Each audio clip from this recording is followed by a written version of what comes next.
Hi guys, welcome back, and this time around I'm bringing you the AFUL Explorer. This is the latest in the line of IEMs that AFUL has been bringing us over the last 2 years roughly.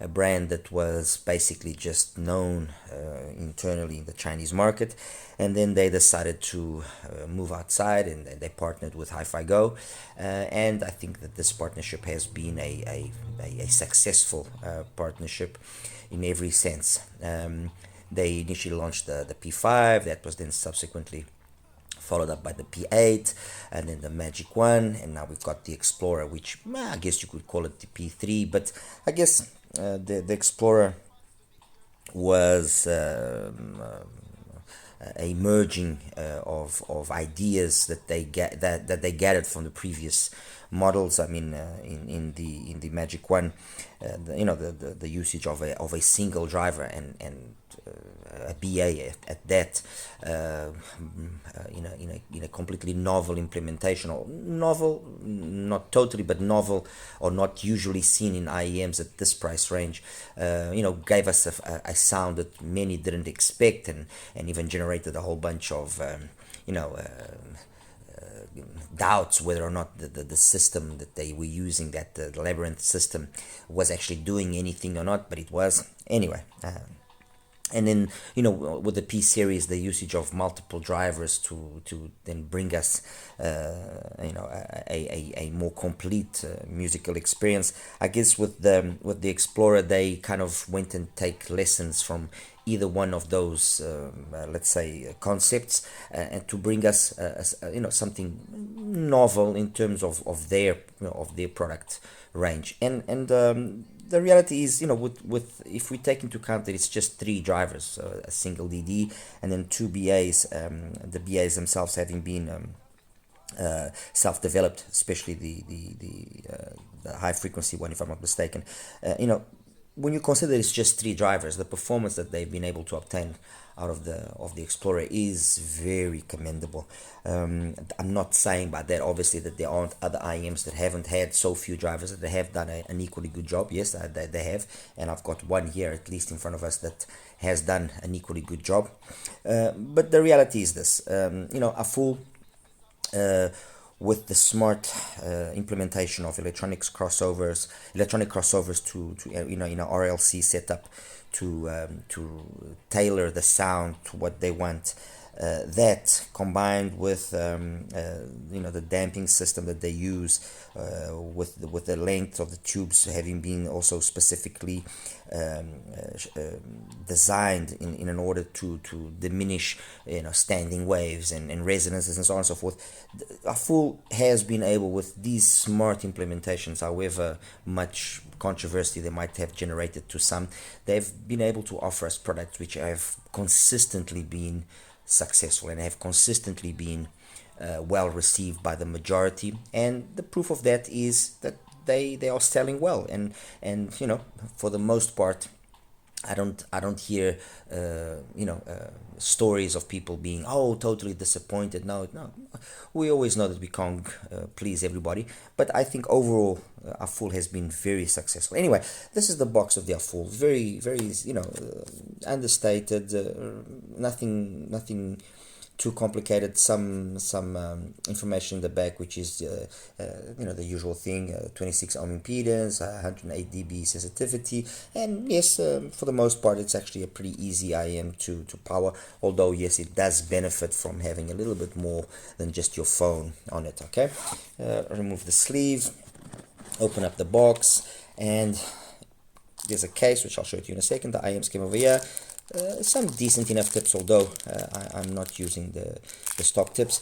And then the cable. The only thing that I have, my only little attention to detail on the cable is, it's not that it's a bad cable. No, it isn't. But I didn't like the terminations on them, to be honest. I mean, this is the sort of terminations that you usually see on really, really more budget IEMs, and I think that that could have been a little bit better. And also, the ear hook that they've used here is very, very, very strong. See, so I was having some some difficulty in keeping the IMs in my ears nice and positioned properly. So I ended up going for a XINHS cable, which I've got on there, which I'll show to you in a second. Anyway, let me just get this box out of the way. So packaging, and considering $119, it's decent. This is the carrying case, a nice little carrying case, fake leather with the logo embossed, so it's not a generic case. It was made for this, nice, fits the IM nicely. Even with the alternative cable that I've used, it's got all this felt on the inside. It's a nice case. Although it's not I mean, it is pocketable, it is a good size, but I personally like cases a little bit bigger. But that's just me. There's no criticism there. Okay, so that's the case. This is the IM, which again very much follows the line of AFUL's design. They've used a little bit bigger lettering on the actual faceplates this time. I have my doubts whether or not that was maybe successful. I mean, I guess if it was maybe a different color, and the only reason why I say that is because the faceplate has got such a nice look to it that I think the lettering maybe is spoils a little bit the vibe. But again, this is just my own personal opinion. I'm sure it won't offend many of you or the majority of you, and it's not that it offends me, it's just a little personal opinion. I mean, I've always liked the very understated appearance of the IMs that they make, so I guess that they could have been a little bit more conservative, at least for me. But anyway, like I said, that's just my opinion. The cable, as I said, it's an XINHS cable, 4.4, nice terminations the way I think it should have been for this IM, and that's that. I mean, really not much that I can say. In terms of the fit, it's fine. It's a very light IM, no issues with the fit there, and honestly, not much more than I can say when it comes to the physical aspects of things. It's a well-built IM, it looks the part, fits nicely, the accessories for the price are fine. I mean, $119, like I said, it's okay. It's within what I expect for this price. Before I carry on, I just want to say that I finally received my third Schwann NV, the HIFIGO collab, and I've already had a quick listen to it, and it is basically, or rather, let me put this the other way around. My retuned version of one of the sets that I got, and they sound basically the same. Nevertheless, I will be doing a comparison between the two and bringing you a review for that. So that finally arrived. I just wanted to show that, and I've also finally gotten the Relentless. Also had a quick listen, and I can say that I also liked it. I actually enjoyed the sound. I don't think it's anything truly stand out, to be honest, but it's fine. Again, I'll be doing a proper review on it, so expect that in the coming days. What have I then selected here for us? Well, before I carry on, I did most of the listening with the TP50 powered with my NX7. I also had the M15 connected up there, and I then also listened with my Q15. So I used, I guess, decent power sources, decent dongles to give an opinion about the Explorer. What then do I have here in front of us? Well, I've got here the GQ20 from Geek World. Why, you're going to be asking me? It's not a 1+2. Yes, true, it's not a 1+2, but it's an IM priced at $100, and at that value, which kind of falls within the value of the Explorer, I thought it made sense to have an idea of what an IM, which is using a dual diaphragm dynamic driver, is using 2 BAs, and it's using the piezos, what something like that can do versus that there.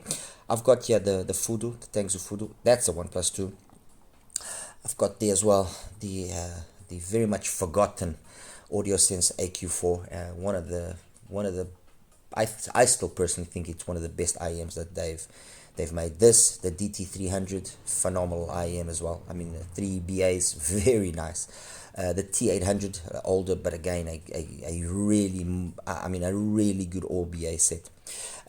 Next to that, the Starry Night from Rose Techniques, the Starry Night, my apology, oh my god, what a blank I had, the Star City 5, from Rose Techniques. The sim got the Super Mix 4 had to be for the fact that it's priced very close to the Explorer, and also because it's all the rage. So this is not a 1 plus 2, it's a 4 driver configuration. That's a 1 plus 3. The UMA 2, the C Audio UMA 2, I still think one of the best 1 plus 2s that we've seen. I mean, when you take into account the various aspects of it, the setup, the configuration, the build, everything is one of the best 1 plus 2s, unquestionably.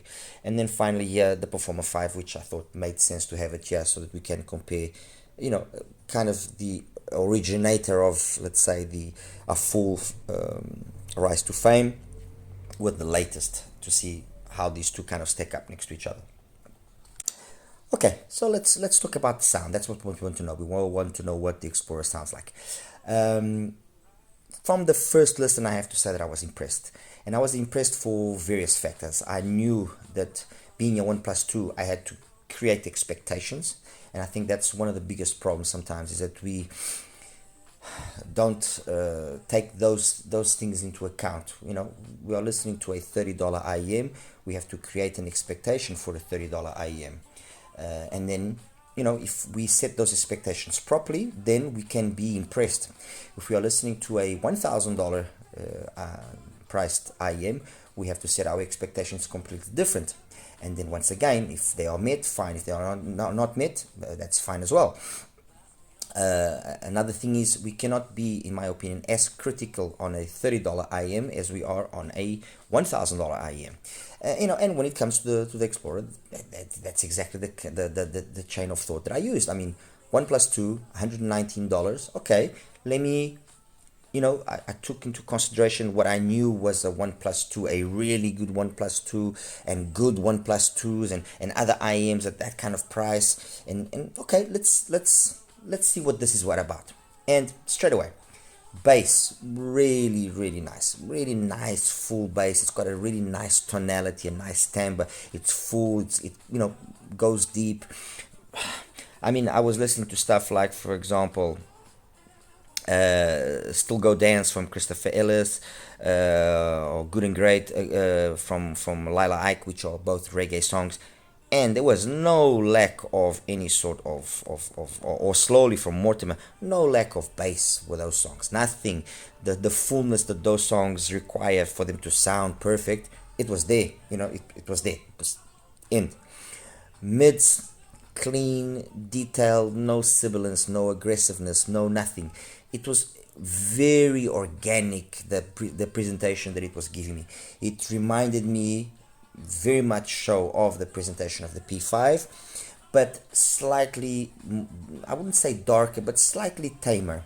And I'm not saying by that the P5 has got an aggressive or forward presentation. No, that was the kind of vibe. And I have to say that, I mean, for the first couple of hours that I was listening to it, I was so impressed that I even reached a point where I was saying to myself, hell, this thing is better than the P5. And in certain instances, I will actually go that far and say that yes, it's probably more capable than the P5 when it comes to specific genres. I mean, when we listen to something like Thoughts of You by Calvin Momo, or Bantu Zinto from Bantu Elements, which are you could consider them EDM, songs, although that's not probably the best way to describe this. It's South African house music with a very thick associated bass to it. This thing does it phenomenally well. I mean, really, it does it really well. It's got enough energy to give those songs the thickness that they have, but at the same time, the cleanliness that must be present for that to not sound overpowering, and get the sound which, like, what you get from Beats pairs over here from, which is just that boomy bass. So I was thoroughly impressed. On the other hand, if I took things like Sweet 16 from Billy Idol, or if I went for something on the complete opposite side of the scale, like let's say Sledgehammer from Peter Gabriel, or Shall Be Line, Just a Little Loving, again, I was impressed. I was like, wow, this is versatile. This is actually capable of playing multiple genres, at least the genres that I listen to, in a very, very convincing manner. Nothing that I was really gonna say, oh, okay, no, it's not doing it well. No, again, considering one plus two, considering $119, both those boxes are ticked. That's it. Period. So bass is well executed, mids are well executed, upper mids and treble again well executed, more than enough extension, everything. I mean, really nothing that I can falter there. Now, what is the things that are more noticeable in terms of it not being as capable of as some of these IEMs here? Because of that, let's say more organic, more warmer sound signature that it has, which again, as I said earlier, is I think a premise that they had in their design. They wanted to offer a new route or a new alternative to their full house sound, let's call it that way. You notice the presentation is not as expensive, or the presentation is not as detailed as something like as some of those songs are in the P5. The P5 technically it's a more capable IM than the P3 than the Explorer. It is. You notice that the P5, by the fact that it's got those extra BAs there, you get just that extra amount of twinklies and sparkles. You get that extra amount of resolution. Does that mean that this doesn't have good resolution or good technical capabilities in terms of micro and macro details? No, it does. It has. I think it has more than enough for the majority of people, and again, for the price, I cannot fault it. That's the reality, But like I said, when I compare it to the P5 or when I compare it to the SimGot, you do notice that those two, or even the C Audio by that matter, you notice that those IEMs have just got that little extra amount more of detail, that little extra more amount of space, and they are just a little bit more technically capable. Not massive differences, but yes, more technically capable they are. So musical, box ticked, very musical. Very nice timbre and tonality. It's a very agreeable IM. I'm sure the majority of you will listen to the IM and will like it, unless you are for some reason really not fond of bass or something. I'm not saying again by that the bass is great. No, I'm not saying. I'm just saying that because of its warmer, more organic, more kind of old school presentation, maybe can sound maybe a little bit thicker than some might enjoy. But I think for the majority of the listening, that most people do, the musicality is assured to be perfect. I think the timbre and tonality will also be liked by the majority. And then when it comes to the technical aspects, it's where it just falls slightly behind. But again, let me just repeat, it falls slightly behind the likes of a P5, which is a 1+4. It falls slightly behind the likes of the SimGot, which is a 4 driver, so more drivers, more elaborate in its configuration. And yes, it does fall behind the C Audio Yume 2, but that again was a significantly more expensive IEM. Now the differences, and let me repeat that once again, the differences are not huge, but they are perceivable.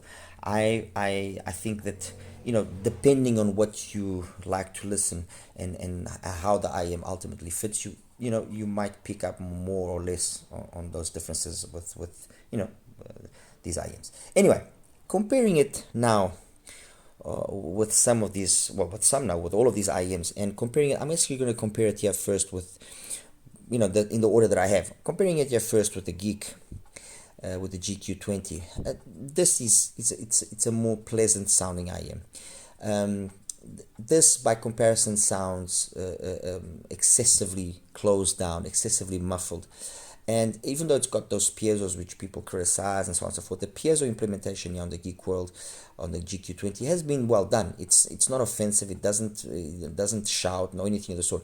It's just got a more prominent V type of signature, which, although for the GQ20, and although for what they've gotten inside of the IEM there in terms of hardware, it's well done. I would have liked, and like I said when I did my review, tip choice is definitely important in this IM. Definitely very important for you to guarantee the best performance out of it.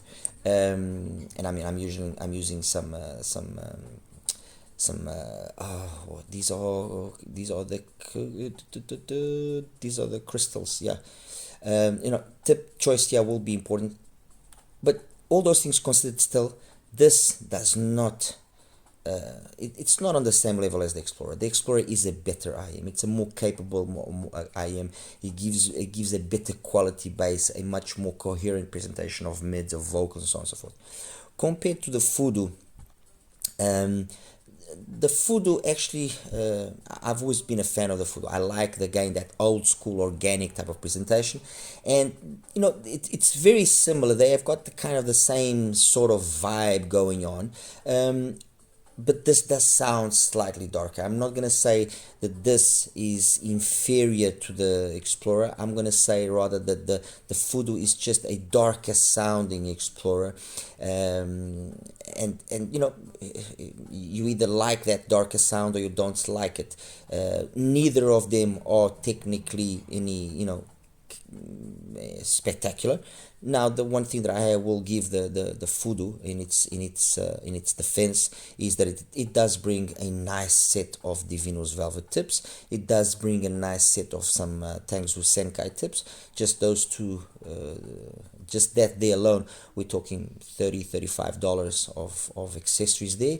It does bring a nicer cable than the cable that you get on the Explorer in stock format, and it does cost $90. So you can't say that it's not a good choice. It's well built. It's got a nice shell as well. It fits nicely. It is a nice IM.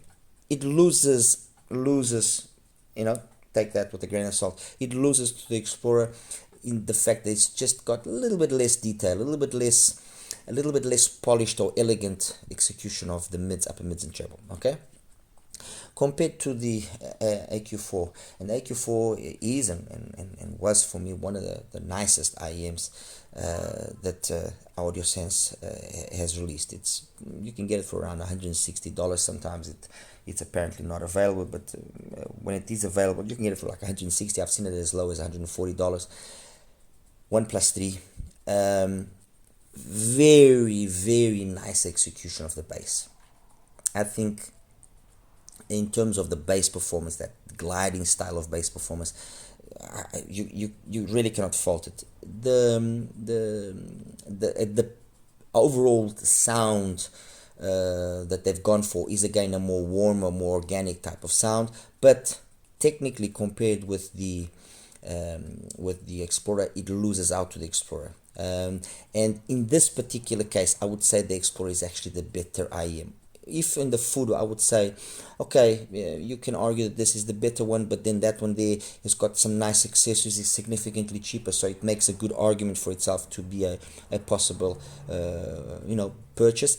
In the case of the AQ4, irrespective of the fact that I really like it and I think it's a really nice sounding IM, the type of sound that either one gets or is going for is very similar, but this one has just done it slightly better. It's more detailed, more better matched, more coherent across the whole frequency range than the AQ4. Compared to the Star City 5,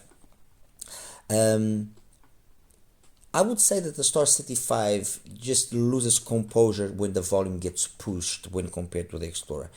If in the Explorer I was able to push the volume, crank it up quite a bit, and everything maintained itself always very much in balance, and it actually scaled very nicely. With the Star City, and mind you, when I reviewed the Star City, I said it and I'll say it again, a very, very underrated IM. Better than Rose Techniques' own QT7, which is a 1+2, and that's why that one is there and not the QT7, because that is a better IM and it's cheaper. I mean, that's about $90 something. I would say that, going back to what I was saying earlier, comparing it with the Explorer, I would say that its losing point to the Explorer is precisely that. It's the fact that it's not as polished when the volume gets pushed. The upper mids and treble just lose their composure ever so slightly. In terms of the bass and the mid bass and the lower mids, I would say very much trading blows between them, but it loses just that composure when the volume gets pushed. Is it a dramatic difference? Is it something which is significant? No, I would say that on the Star City you would have to be slightly more diligent in what source you're going to connect it up with. So I would definitely recommend a more warmer sounding source over there. So something like the TP50, something like maybe the SimGot's own little DAC amp, something warmer. I would say that if you connect it up with the M15 like I did, that will, yes, make it very detailed and help out in that aspect, but when the volume gets pushed, it might not be at its best. While, for example, the M15 on the Explorer, it kind of even, I would say, maybe helped open up just ever so slightly the technical abilities of the Explorer, although personally I still preferred the Explorer connected up with the SimGot or with the FIO, the Q15. So compared, in that aspect there, I would say that yes, you can consider the Explorer a winner, although again, the Star City does have price going for it, and if you choose carefully your complement to what is connected up to it, you can actually obtain some results which are going to diminish that difference between the two of them. Going now on to these three here, which are the perhaps the more serious comparisons. Compared to the SimGot, the similarity in sound is very big, sorry. But you notice that the SimGot has got just more twinklies and sparklies, more technically capable. You notice it, okay? It's I'm not gonna beat around the bush here and say you don't notice it. Now, when you consider this is 119, that's 149, so we're talking $30 difference there. And this is a tough one. I'll be honest with you. The Explorer and the SM4 is a tough one. In terms of accessories, I mean, they both on par with each other. Decent tips. I would even say that the tips there are slightly better than the tips that the Explorer brings. A cable is about the same. Also brings a nice case. So accessories wise, it's very much okay. There, I think the justification for the price will be the fact that it's got that unique setup of a DD, a BA, a planar, and a piezo. And again, contrary to what some people have said, and again, I respect that those opinions. I respect maybe, and perhaps, like I've also mentioned many times before. I mean, I'm going deaf, so I don't pick up on certain discrepancies or on certain things that maybe the younger generation will pick up on. But people have said that the treble there is too much. You can feel the piezo and so on and so forth. Personally, I didn't notice that. I didn't feel that. I reviewed it recently and I praised it very highly. I praised it to the point where I even said that, at times compared to the Loki, which is a $3,000 IM, I was actually quite impressed how well it was keeping up. Okay, obviously then ultimately you do notice the differences and you do pick up on the differences. But, as let's say, a very budget orientated way of getting a general idea of what the Kinera Loki sounds like, the SimGot, the Super Mix 4 has done a hell of a job, honestly. And compared here with the Explorer, I think they're both winners. You won't really go wrong with either. I think that the deciding factor here will be, do you want to venture into something which is a different configuration, and take a chance with the piezo maybe affecting you or not? Go for the SimGot. If you want to be on the safer side and be assured that you're not going to have any issues with that aspect of things, go for the Explorer. I think it's as simple as that. Gonna go now here for the Performer 5 before I go on to the C Audio, the Humor. The Performer 5 and this, and I'll show you now the graphs in a second, they basically graph very similar. I mean, it's really quite surprising how similar they graph.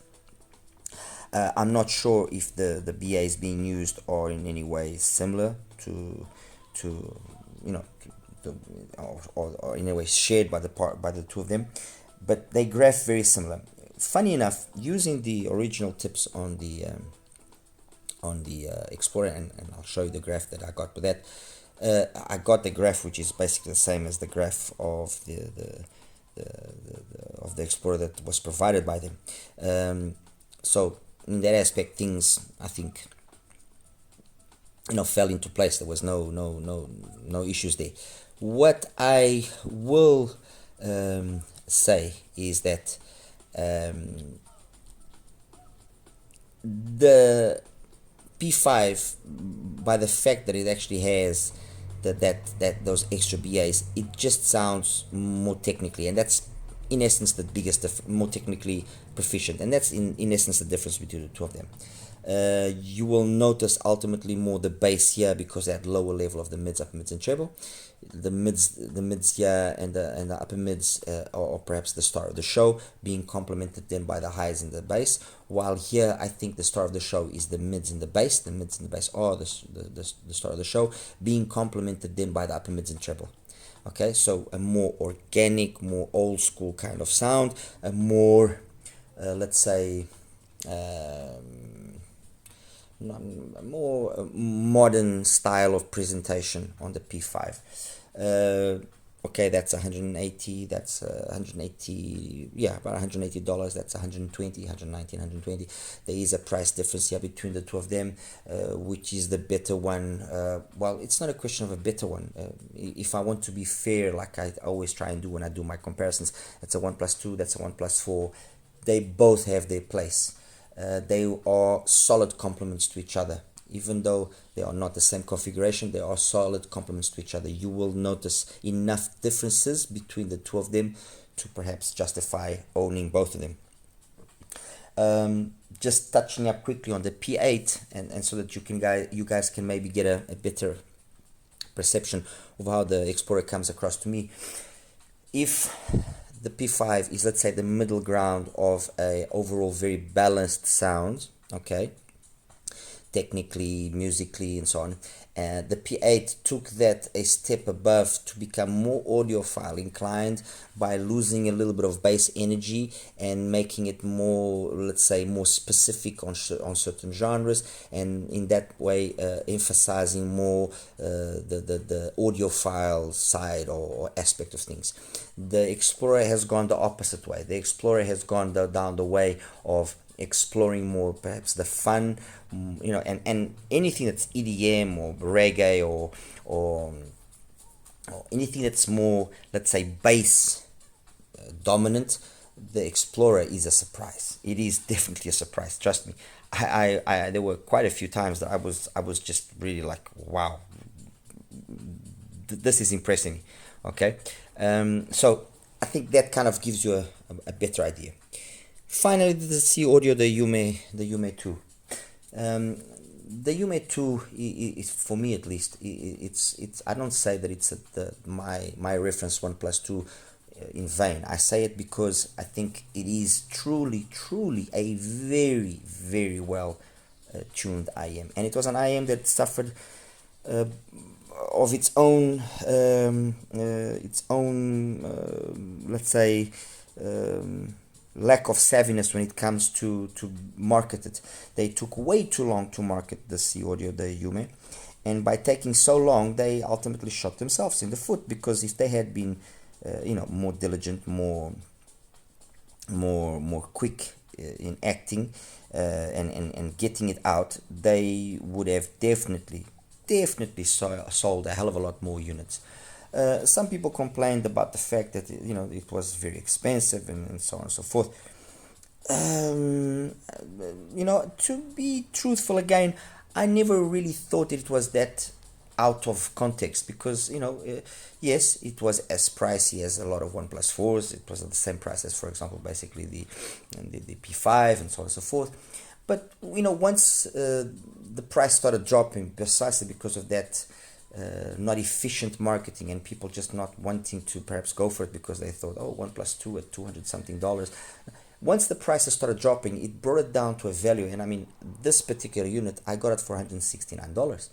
And if you're lucky to pick it up at that value, there is very little that you can honestly fault it. So when I compare it to the Explorer, technically it is a superior IM. It is a superior IM. It's got more.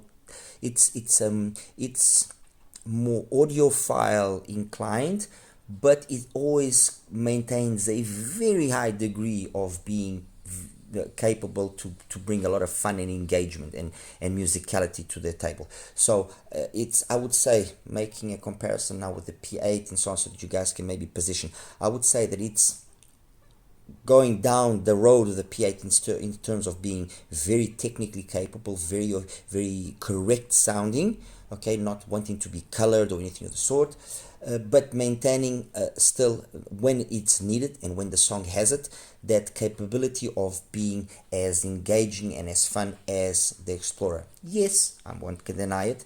There were occasions where I did like the presentation of the Explorer a little bit more, but those were presentations, or those were times with what I was listening to was, for example, stuff that was very noticeably bass focused, like Nudge the Lynx chat lag, or drifting elements as well from her, or limbus from her, or a choice from, so everything which was a more, let's say, progressive house music, tribal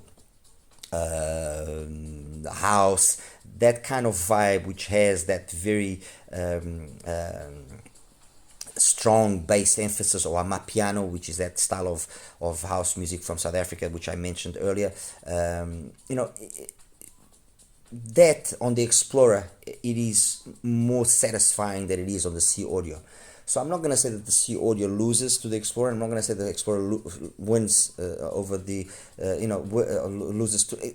I would say that these two are solid complements to each other. So if you've got the C Audio, and you want to say, let me try and get something which is going to maybe give me a little bit more engagement and fun to some of my more, let's say, bass heavy music, the Explorer will definitely be capable of doing that. If you don't want to do it, that's fine as well. I mean, I'm not here to tell you now to go sell your IMs and go pick up the Explorer. I've said this countless times. I mean, guys, the truth is this. These are really, really amazing times, in the sense that we have such a high level of quality products now. A lot of products, a lot of them are absolute garbage, yes, but we have then also a lot of really good products that I can't. It's extremely difficult for me to just sit here every time and say no, I'm not. Hey, I'm not a salesman. Trust me, I'm not a salesman. I merely stick these things in my ears, listen to them, and say, okay, I like this sounds good. And if that happens more often than me saying it's not good, I think it's a good situation for everybody. I think it's a win-win situation for everybody. Obviously, if you now tell me, hey Tony, I don't have any of these IEMs here, which would be the IEM that you think is worthwhile getting, or which do you think is the most IEM that will give me the most satisfaction? I'll definitely say the Explorer is up there in the top of that selection, definitely.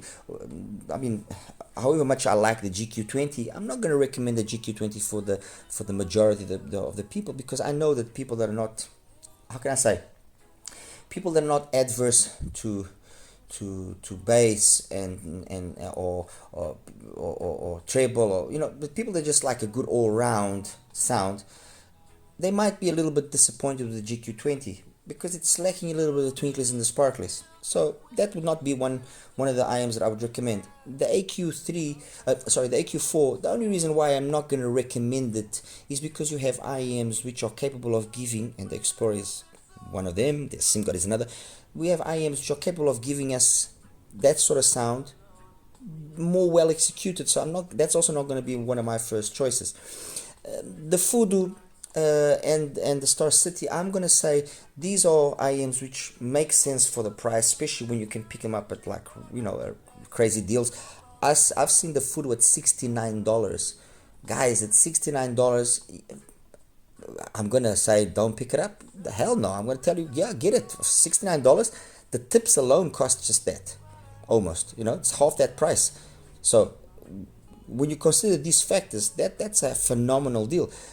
these two are going to be very much IEMs that you just got to be a little bit more diligent in what you hook up with them, to hook up to them, and a little bit more diligent in your tips and so on.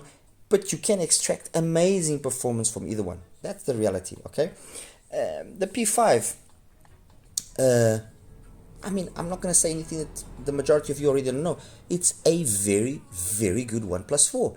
But if it is a 1+4 that you must have because it's got to be a 1+4, well, there are other 1+4s that have since been released which offers, a very serious performance which rivals the P5's performance. So, and with the Explorer being around and offering a similar, if just less detailed amount of capability when it comes to the technical aspects, maybe the Explorer has got once again a very solid argument going for it.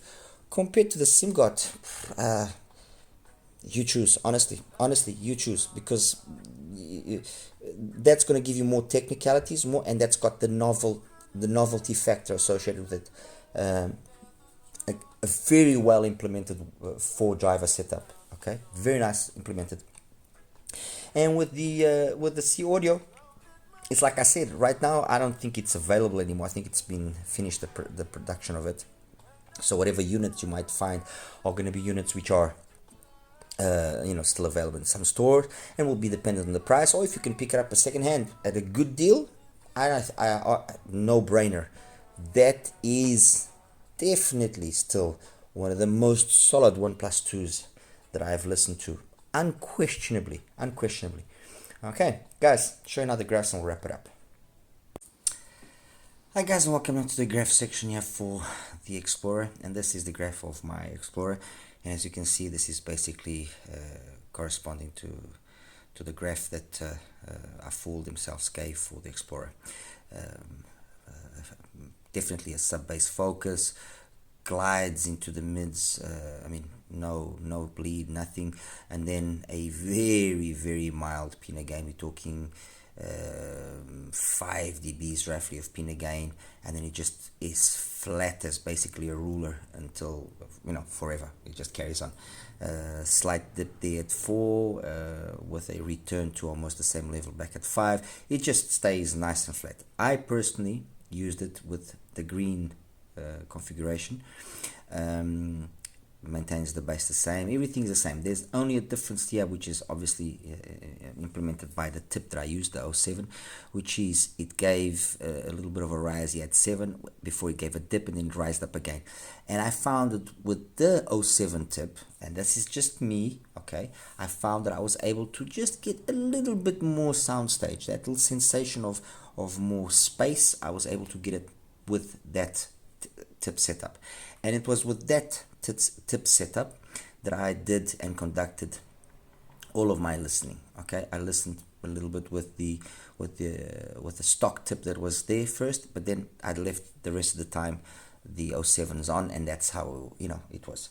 Let's start comparing here so you guys can see. Now compared straight away with the P5, and I'm going to show you the P5 straight away so you guys can understand what I was saying earlier. That's the P5, basically the same bass, and it's just then more energy of the P5. And then that's exactly what happens, is that balance that then we have, on one we have a pinna gain of roughly 5, so 76, 70, 81, yeah, 5 dBs. On the other we have a pinna gain of roughly 8.5. That difference is what makes the P5 a little bit more open, a little bit more detailed, a little bit more focused on the mids and on the highs, as opposed to the more organic, more natural feeling of the Explorer. Either one is very good, either one plays fantastic. It's what you personally prefer, but obviously, at $119 versus the $179, $180 of the P5, it's a big price difference. Can you ultimately get very similar results? And that's what I said. Yes, you can, especially if you then use a more, let's say, source that will bring out the more brighter sound of things. So if you use something like the M15, that will kind of diminish a little bit that difference that exists. Either way, the reality is both of these sets are fantastic. So that's with the P5. Now let's go back here and compare it with, well, we're going to leave the SIMGOT and we're going to leave those. Okay, let's compare it with the AQ4. Okay, that's the AQ4. As you can see, and it's actually quite interesting, because on graph, you see this graph and you say, okay, but it's got almost the same sort of bass, okay, and the mids and upper mids and treble, especially the upper mids and treble, seem even more energetic. But we are forgetting one important factor, which is I'm almost certain that the bass driver on the Explorer is an 8mm driver versus a 10mm driver, and the fact that it's a 10 on the AQ4, there's nothing like displacement. It moves more air, so that the amount of bass present will be noticeably more. And yes, it is noticeably more. And then the mids and upper mids and treble, although very good, I mean, we're talking as well about a pinna gain of roughly 8 dBs as well, just over 8 dBs. It doesn't keep up with the amount of energy that comes from behind. And although yes, technically it's very good, it can become a little bit over muffled. Not maybe the best word I can use, but a little bit over muffled by the energy that comes from behind. Ultimately, of the two, and because they kind of share the same sort of style of tuning style, I would say the Explorer is the better choice, or the one that makes more sense, obviously, as well, accounting for the price difference that there is and everything. Okay, so that's the audio sense. Compared now with the, where is the Fudu? I had the Fudu here a second ago. Oh yeah, here we go. The Fudu, I listened to the Fudu with the Venus tips, which is, at least for me, how it sounded the best. Let me just, I forgot to normalize it. They're at 500 hertz. Again, interesting, which is the fact that by looking at the graph, and although they kind of have the same sort of vibe, you would think that the Fudu would share a lot of the Explorer's sound, and to an extent it does, but because it's got a bigger dynamic driver, it again kind of not overpowers, but the balance that is struck is not the same.